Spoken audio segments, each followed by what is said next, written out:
Sri Mataji, what is Sahaja Yoga? Sahaja, Saha means with, Ja means born. So it is born with you the right to become united, which is the yoga, with the divine. And this Sahaja Yoga is something that everybody can have, is it? Is something everybody can practice? Of course. And how does this connection with the divine take place? We have within ourselves this power in the triangular bone, which is called as sacrum, meaning sacred, which when awakened sprouts like a prelude in a seed and rises through 6 subtle centers, opens out the last center and gets connected with the divine, which is a subtle energy all around us, which organizes us, which nourishes us, does all the living work. Above all, it loves us. Does this mean, Sri Mataji, that people who have not had the ability to practice Sahaja Yoga are not connected with the divine? Most of them are not. And if some of them are, they don't know all about it. So this is an extra force that is available to human beings to develop themselves in this world. Of course. This is the last breakthrough of our evolution, where you have to get connected with the divine, you have to feel it on your central nervous system, and that's how you get your self-realization. Do I perceive here that this is a way of balancing oneself, of keeping in such a way, of living one's life in such a way that one is not unbalanced in one's view of what is going on around us? Yes, we have 2 sides in our system of autonomous nervous system, left and right, which we call as left and right sympathetic nervous system. The left side caters for our emotions, for our past, our desires. The right side caters for our action, physical and mental. If you indulge into one too much and go too far with it, you develop an imbalance within yourself. In the center lies the third power, which we call as parasympathetic nervous system. This is the channel which is the central path of ascent.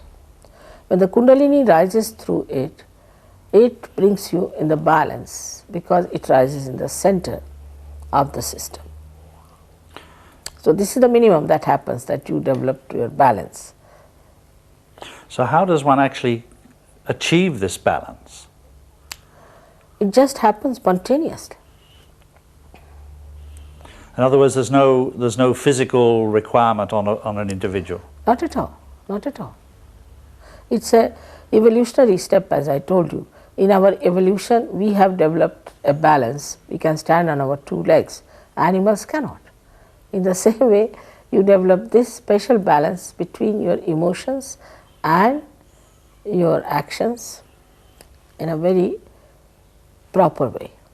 You speak as though this is some sort of evolutionary step. Yes, it is. It is the last breakthrough, that you have to become the spirit now. And this has to be achieved, which can be achieved only through a living process, because we have become human beings through a living process, and that living process has to act within us. This sounds as though it is rather a significant time then in the history of humanity.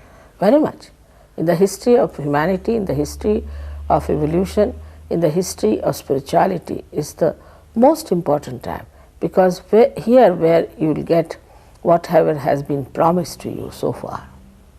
So it's no accident then that Sahaja Yoga has appeared in the world at this time? No, not at all, not at all. It's all predicted thousands of years back in India, and later on by many saints. Even William Blake has predicted it. Now, Sri Mataji, you went to Russia last year, and I believe the reception you got was most surprising. Yes. I was myself surprised, because thousands of people came, and very sensible, well educated, people came and they all settled down, thousands. I didn't know how to cope with that number because there were so many. And even the members of the Supreme Council, the government, they came in. That I could only say that in the so-called free societies, we waste too much time experimenting with our freedom and indulge too much into the politics, which is a waste thing, I think, then economics, all these things, while the people there didn't have any such chances.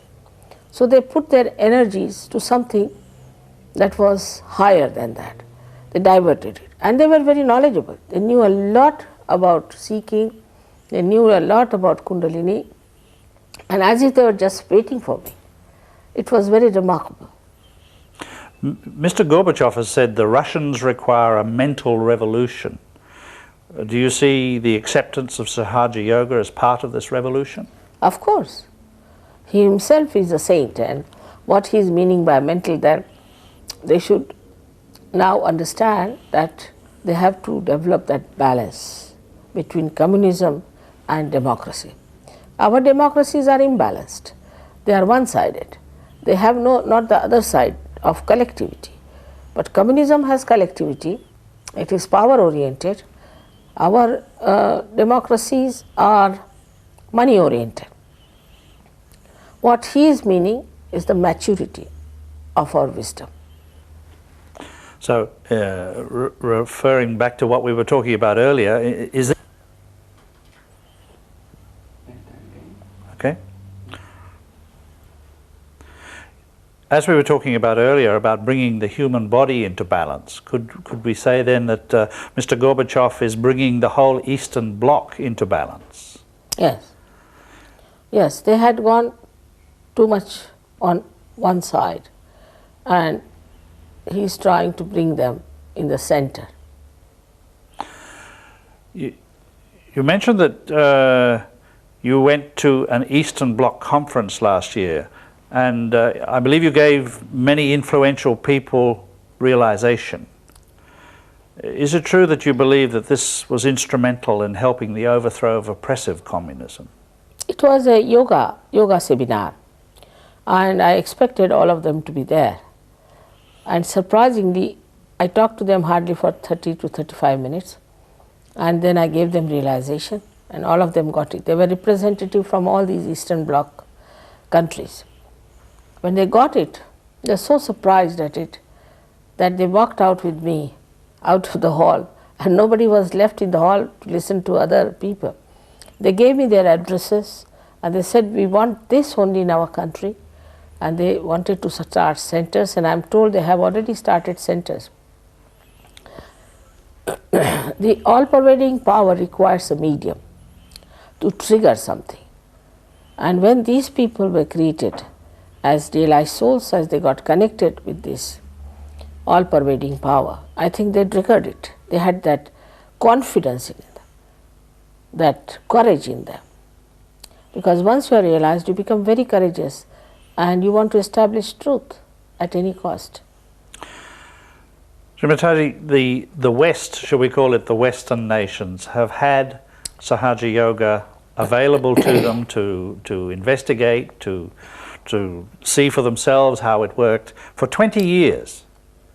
And yet it has been very slow to grow. Why has it happened this way, do you think? Here people have so many diverse ideas about things. They are very self-opinionated also about things. And the so-called man-made religions all over have also conditioned them too much. They have other conditionings of different norms that they have as far as the social life is concerned, and the physical appearances, rather on a very superficial level. So the people have not grown, I think, so much deeper. Of course, I must say there are so many seekers in the West, so many seekers. And they were lost because as soon as people knew that there's a market for them, the false gurus, jumped out and they started preaching about false things just to earn money. They were all money oriented people. Now there's another psychology with the Western mind that you must buy everything. If something is not for sale, then it is useless. And this psychology has really deterred them to come to Sahaja Yoga very much, because this is a living process and you cannot pay for it.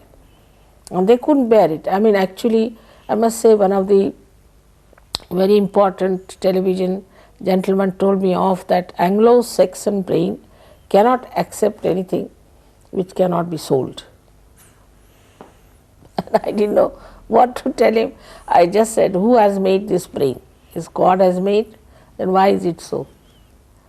So you have an expectation, really, that this thing called Sahaja Yoga will change the world. Of course. It changes human beings and they manifest the change outside. And we create a new race.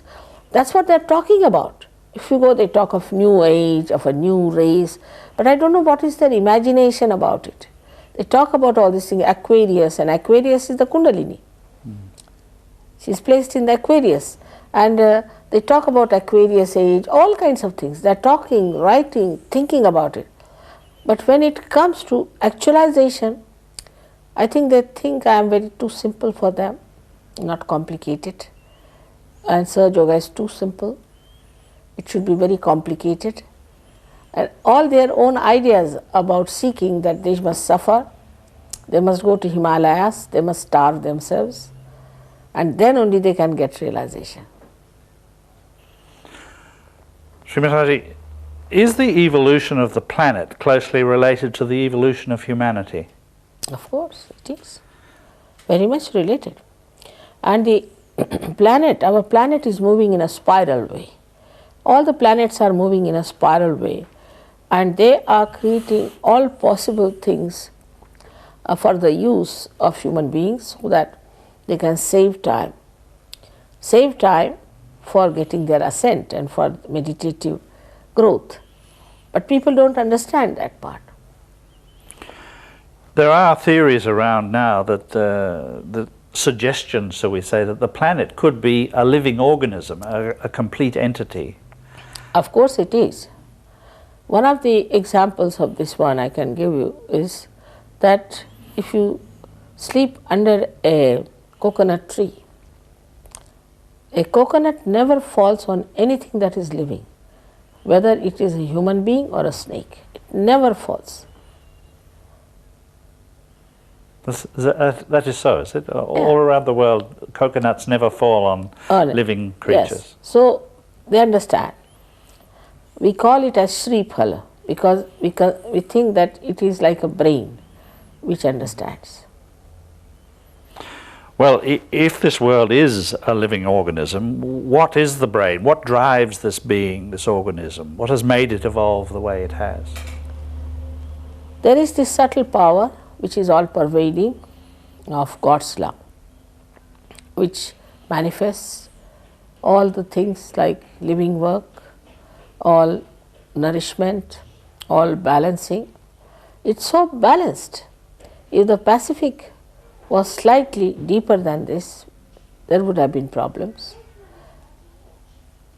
If Himalaya was, say, 1.5 times than what it is, there would have been problems. So everything is so balanced in nature. And the Almighty has created only one world. Only we human beings have divided and moved like criminals with our passports in our hands. Srimataji, what we have been talking about, many people would regard as a belief or a theory. How does one know the difference between truth and a belief? First of all, anything for which you have to pay money is not the truth. You can't pay for truth. If you cancel out that, I think 99.9% all the falsehood will drop out. But truth, to be really actualized, you have to have self-realization. Then you feel on your fingertips vibratory awareness, a new dimension awareness, by which you can make out what is true and what is false. That's an absolute truth that you realize at that stage. So one must have one's realization really to be able to tell the truth. Even to follow anyone, one must have realization. Sri Mataji, thank you very much. Thank you. Sri Mother, Russians are doing one film too. yeah, that's right. Russians are doing one film. Sri Mother, I was reading an article just now where you were talking about inner peace and outer peace. This seems to be something that attracts the attention of people in this present stressful age. By realization, what happens? As a result, you become a person endowed with thoughtless awareness. That means you see everything, you witness everything, and whenever you want to say or to think, you can see about it. But you don't react, there's no reaction. So you are empowered to see it in such a manner that there need not be any thought, just the whole creation acts on you. It's a very subtle thing, it's to be experienced, and that is the point where we realize that we are the source of peace, and that's how our inner peace is established. Now people have many foundations of peace, I have known all of them. They have no peace within themselves. Some people have got peace awards and they are horribly hot-tempered people. But they have got peace awards, Nobel Prizes. The peace has to be first of all found inside and then it manifests outside. Shrimada, another question we wanted to ask you is because of this rather useful way you use your hands to describe the movement of the chakra when they part. I wonder if you could just explain why, when illness occurs, it occurs because of the movement away of one center from another. All right. What I try to show them, that this is the left side, this is the right side. So this is the left sympathetic nervous system, say, and this is the right sympathetic nervous system. And really spinal cord looks like this. And inside here is the spinal cord, which has the centers in it, the subtle centers. Now, when you start using the energy of these centers, say too much on the right, and it starts moving more towards the right, and there's a constriction, and the power becomes less because you are exhausting, going more towards the right side. Suddenly something happens, and from the left, if there's a jerk, then the connection is completely broken. This is on its own, it starts working on its own. That's why we say that this has become malignant. I have no relationship with the whole to have the proportionate growth. So if the nose starts developing, it can cover your eyes, can cover your mouth, everything. This is how a cancer is set in. Or any other disease. So many psychosomatic diseases are nothing but somatic is from the right side, and when the psyche gives in, then it becomes a psychosomatic disease. There are so many diseases which are more psychosomatic than physical, and these we call them as incurable, can be easily cured by Kundalini awakening, because when Kundalini passes through this, she just integrates them. For example, she is going like this, then she goes into this, integrates them, just like she strings them like pearls. And so they are brought down, and also she nourishes that center. That's how people get cured, automatically, by themselves, by their own power. Another one? Sri Mataji, you ready? Yeah. Sri Mataji, do you want to speak to the ABC in Adelaide this afternoon, or would you rather that I rang them and said, you're too busy? No. Abrupt. Yes, there have been a lot of problems there. Abrupt and also very flippant type of thing. It's not going to help. They So said they very wanted deep. to talk to you about false gurus and okay. Another few seconds of talking? A few seconds. What? Just do you want? Anything, about anything. All right. They've been having a little trouble this morning. You know, we have banners to put up announcing your program tonight, and we had them on various bridges, and they kept chasing them away. But we finally found a place where they've allowed them to stay. Another few seconds. Another piece? Yeah, another few. They must be busy with the elections now. Oh yes, it's all They very want important. to reserve places for elections. Yes. If it was for the election, it would be able to go up anywhere. But if it's anything else, they're not so happy. That shows the attention. Enough?